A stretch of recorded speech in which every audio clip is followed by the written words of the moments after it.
Hace unos días leímos un evangelio en el que se dice una cosa que yo ese día me di cuenta, bueno, aunque no sea muy importante, vamos a dedicar un sermón del sábado para tratarlo con más calma. El evangelio que leímos fue este, es Lucas capítulo 24. Cuando ellos estaban hablando acerca de esto, Jesús mismo apareció entre ellos y dijo: la paz con vosotros.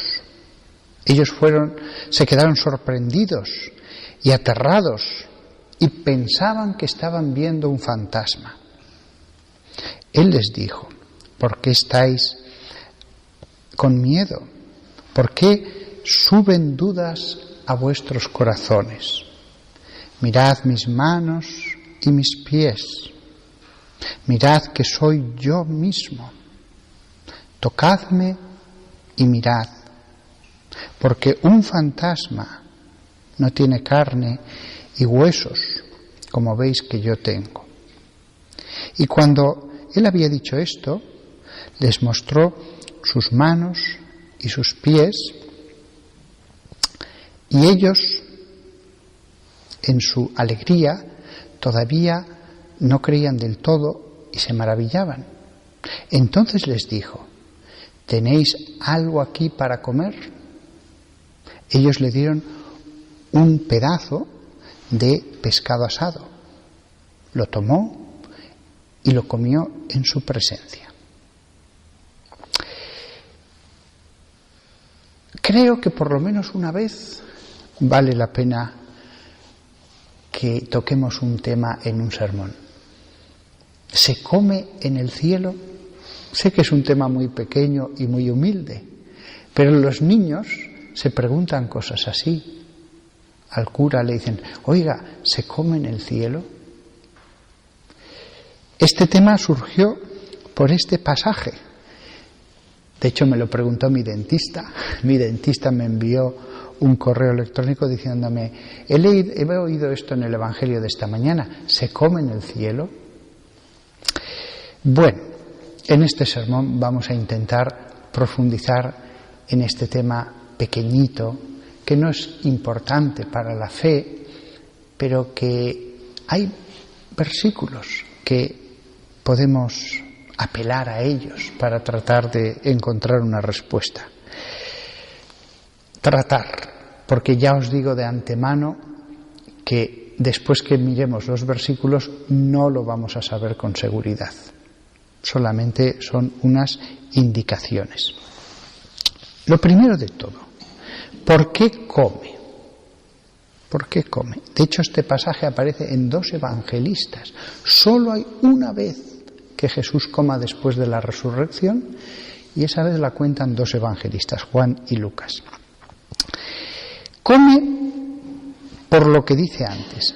Pensaron que estaban viendo un fantasma.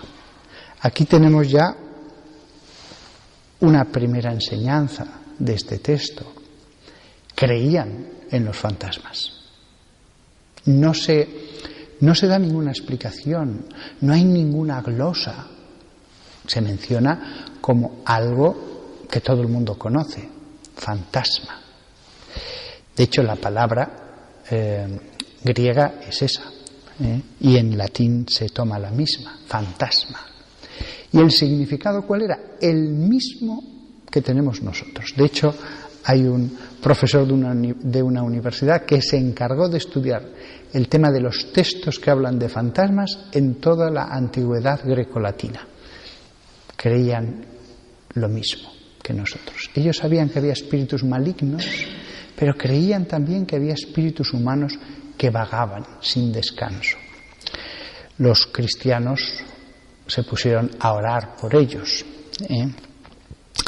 Ellos pensaban que estaban viendo un espíritu, un fantasma. Y entonces Jesús les dice: mirad mis manos y mis pies. Tocadme y mirad. Tocadme y mirad. Aquí de nuevo resuenan las palabras que le dijo a María Magdalena: no me toques. Ya sabéis que, como expliqué, también puede traducirse por no me retengas, no me sujetes, no me sujetes. Pero lo cierto es que hay una contraposición. Los apóstoles, como va a decir más adelante, tienen que ser los testigos. A ellos se les dan más explicaciones, a ellos se les intenta clarificar todo. Es un maestro que además en este tema no quiere que haya ninguna duda.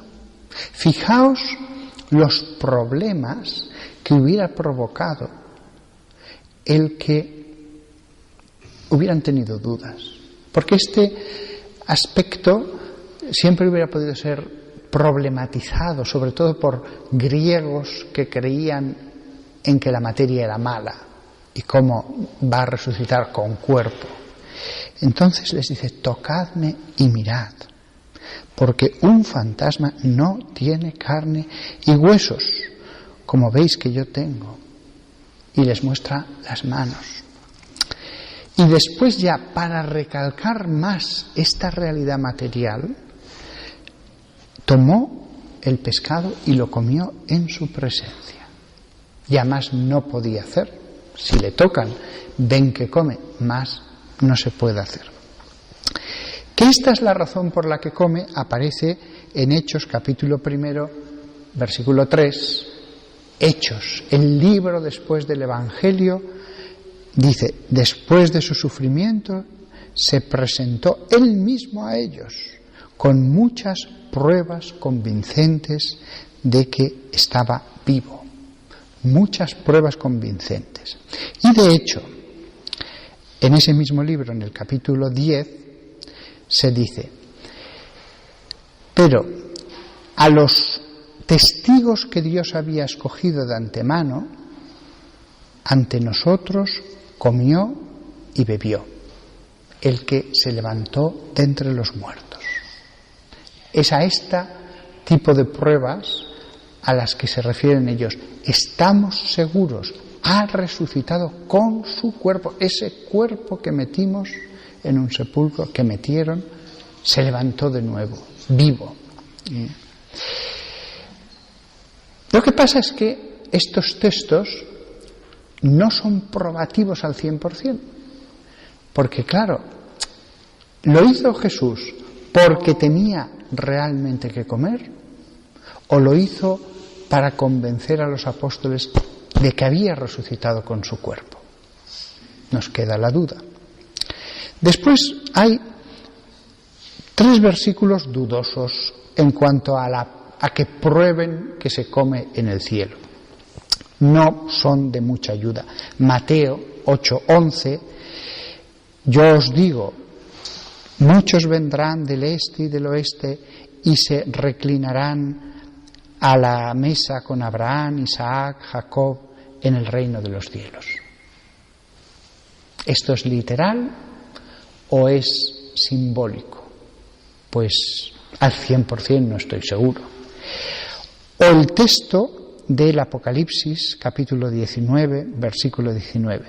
Y el ángel me dijo: escribe esto, benditos son los que son invitados a la cena de bodas del Cordero. Lo mismo, este texto con el de nuestro Maestro, realmente la cena de bodas que habrá después de la resurrección, ¿es material o es simbólica? Y después hay un último versículo que es más interesante. Lucas 22:18. Estaban en la última cena y Jesús les dijo: porque os digo que desde ahora no beberé del fruto de la viña, de la vid, hasta que el reino de Dios venga. Porque desde ahora, o de ahora en adelante, no beberé el fruto de la vid hasta que el reino de Dios venga. Pues no está claro.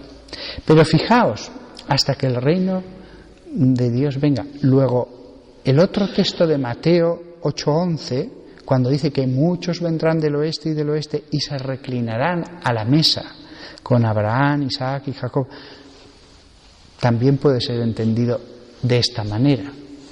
Estos versículos no nos dan demasiada luz. Ahora bien, hay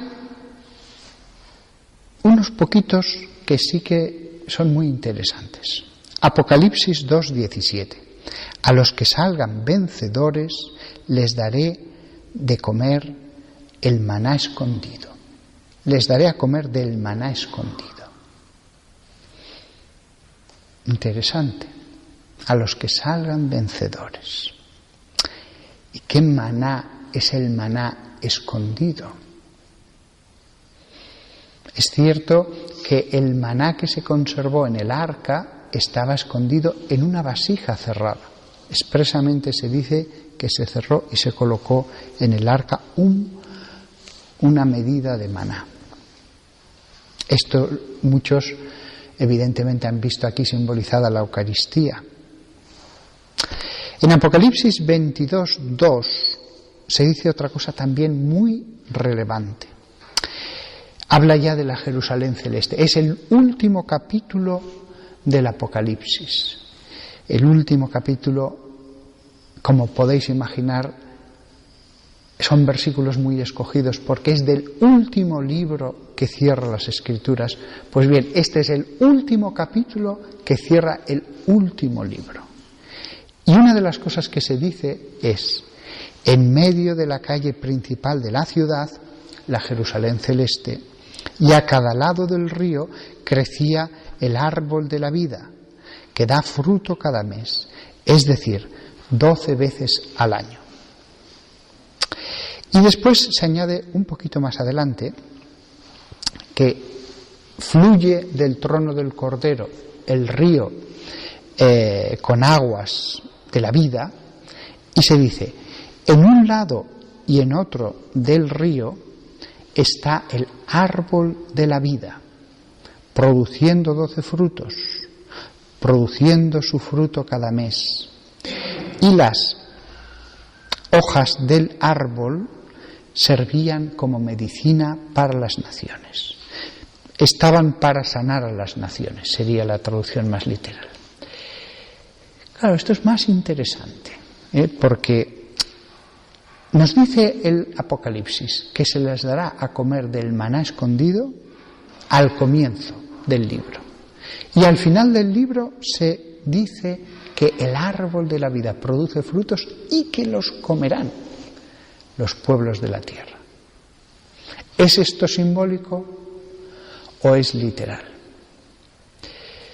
Pues la verdad, no estoy del todo seguro, porque aquí se nos dice que este árbol estaba a cada lado del río y era un árbol.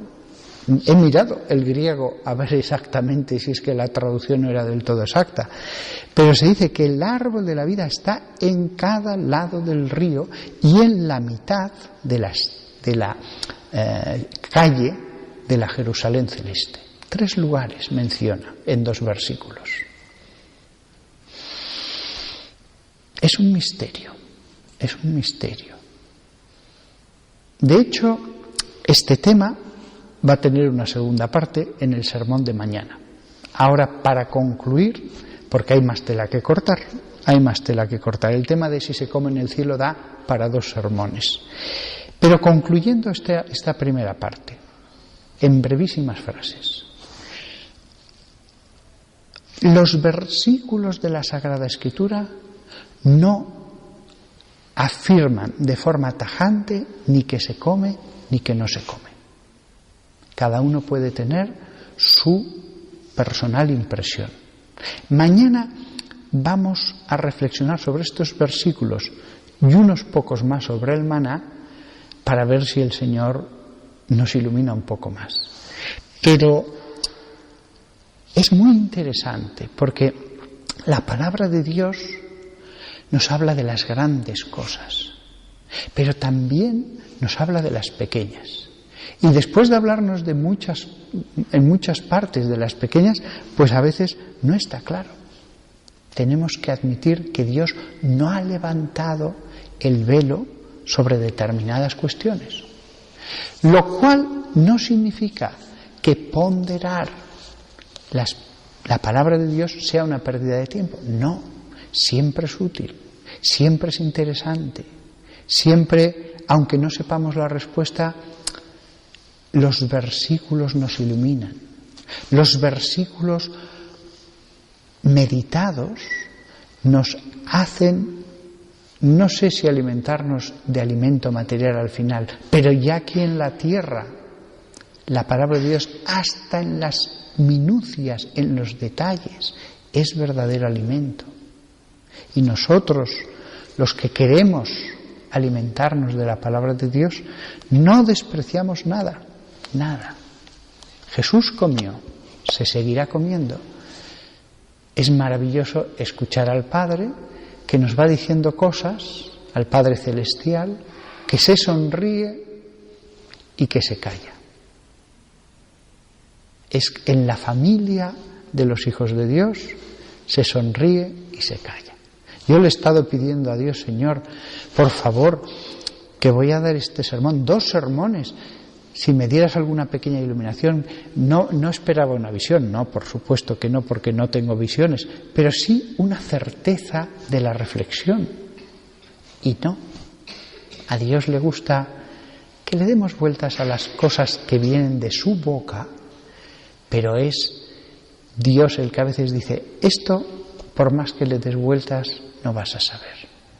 La humildad al leer la palabra de Dios. Que todos nosotros, sea lo que sea en la Jerusalén celeste, valoremos ahora ese maná escondido que baja del cielo, que vamos a tener sobre los manteles del altar en poco más de 10 minutos.